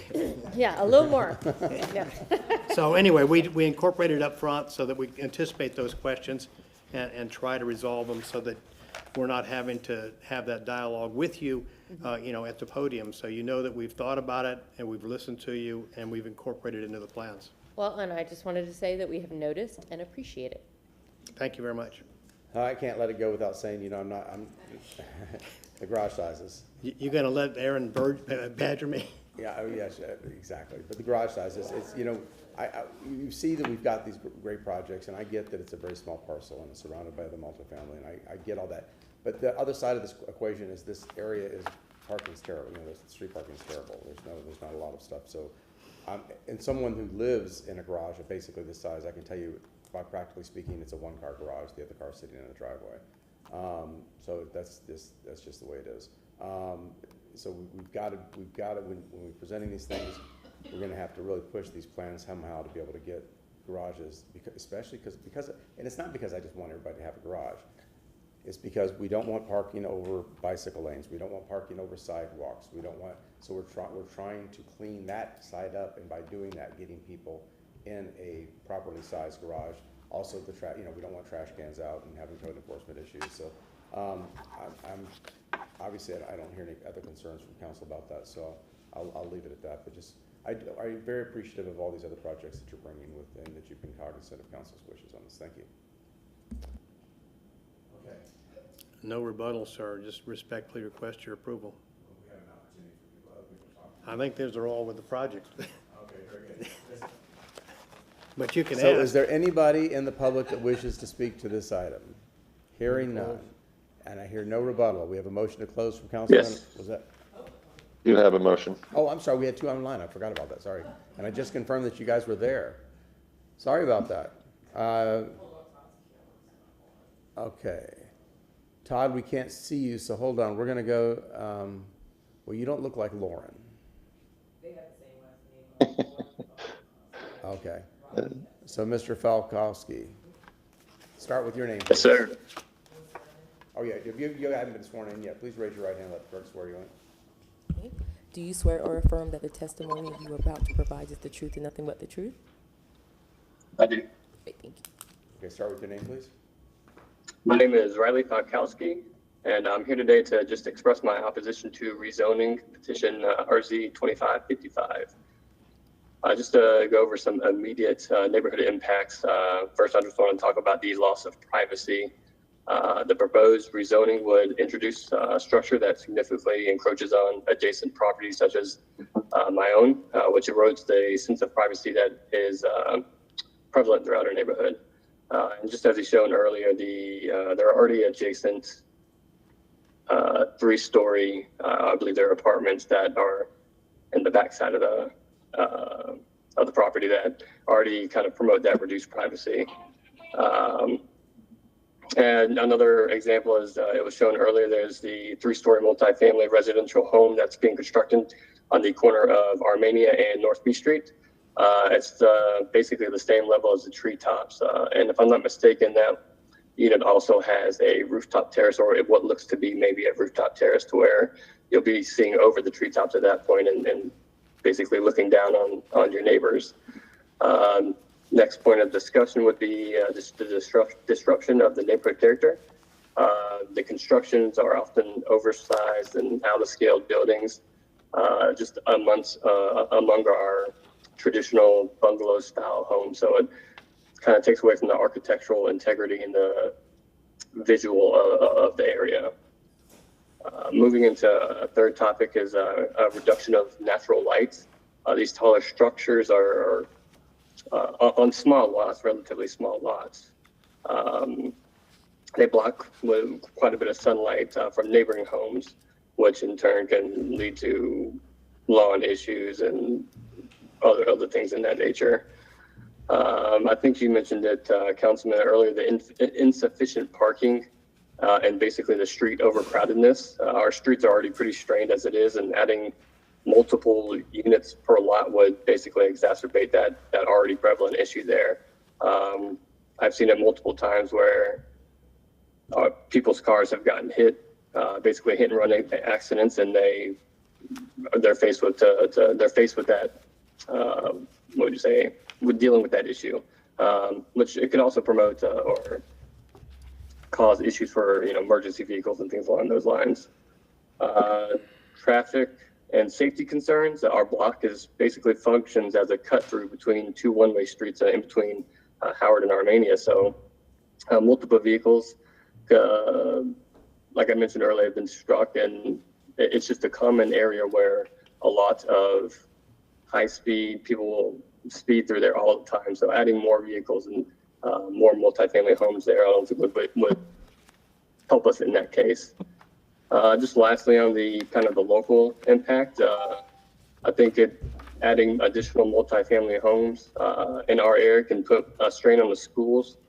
We, not too long ago in Hillsborough County, did a school rezoning in response to the increase in multifamily housing development. So I think there's a growing concern that continuing this trend could promote an overburden on our school systems, but also promote the unnecessary use of taxpayer dollars to continue to fund rezoning efforts and basically potentially negatively affect current and future students. Thank you, Mr. Falkowski. That your time has expired now. Thank you, though, for your information. Mr. Shepard, we do not have your camera online. Are you able to get online? No? Okay. Yeah, I'm here. I'm working with technical support, but I cannot get my camera to work. So it's showing on and everything, but Unfortunately, I don't. Fortunately, Unfortunately, I don't believe we can take your comment without, we have a rule that you have to be online and visible for us to be able to take your testimony.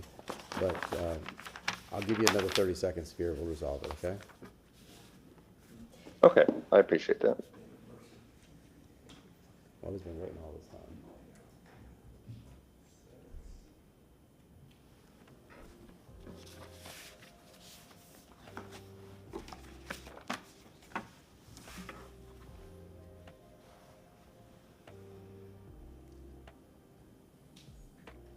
I'm not seeing any results from that. I am very sorry, Mr. Shepherd, but we're going to move on, but thank you very much for doing that attempt. Okay, would you like a rebuttal, please? Let me just point out one thing that I didn't include in the original presentation. The access for this is off the alley. So the garages are off of the alley here, and we're providing the 18 feet between the back of the building and the face of the alleyway. So according to some of the new discussions you've had, the 18 feet is sufficient for additional cars and visitors. And again, coming off the back and preserving these pine trees in the front. Well taken. One other thing I was going to point out is that the guarantee of privacy is not part of the city code. It's not a technical standard, and light and air is not one either. But the making and meeting the parking code is, and we, for them pointing that out, we do meet the parking requirement, and we've provided additional space in the driveway for visitor parking.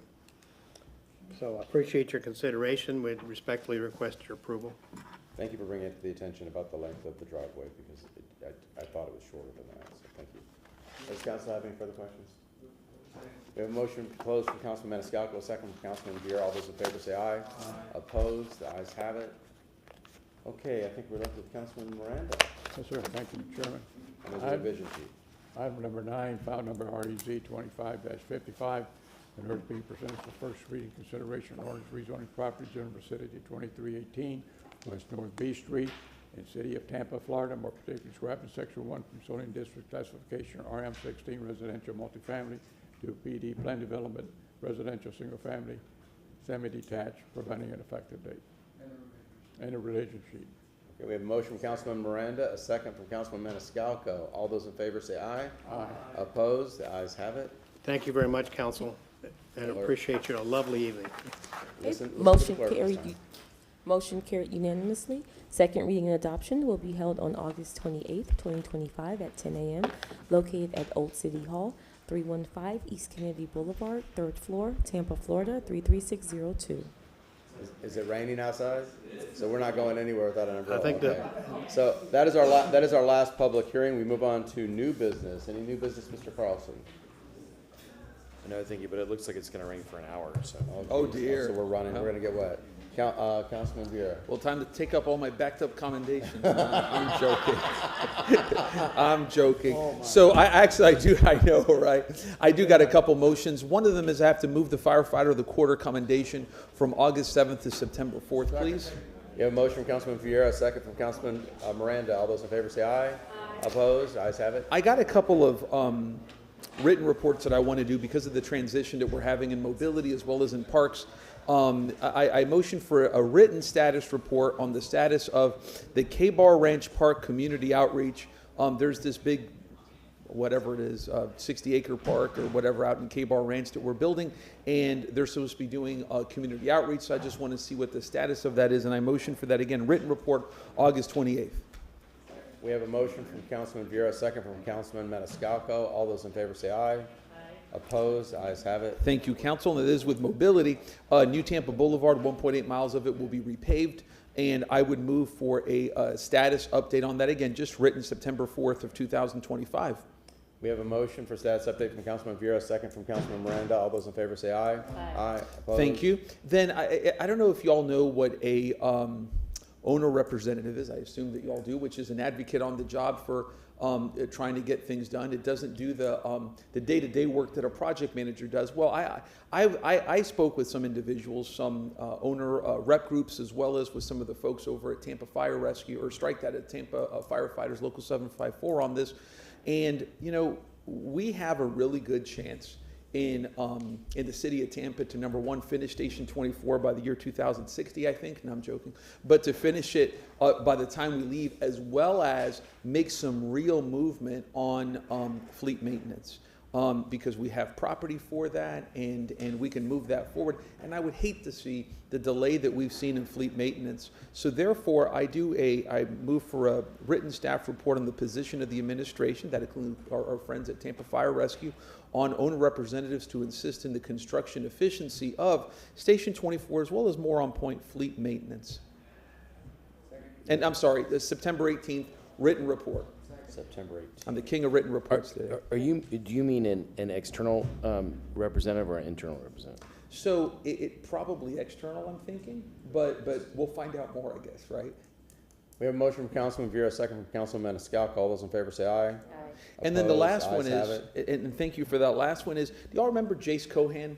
Yes. Great guy, was the treasurer of Tampa Firefighters, the personnel chief for Tampa Fire Rescue, just one of the greatest guys. So when he left the city of Tampa a couple of years ago, we never honored him, and it's going to be 45 years since Jace Cohan began with Tampa Fire Rescue. And Jace, it's personal to me. I first met Jace in 2011, and he's the one that got me connected with the fire union long ago, and did some good undercover political work for me in my first campaign too, by the way. Now I can say that. And so I motioned to have a commendation. I've spoken with Tampa firefighters about this. I'll get with Chief Tripp, because I'm sure she'll want to be here, to give Jace a commendation on 45 years on September 4th of this year, and we have it clear that day.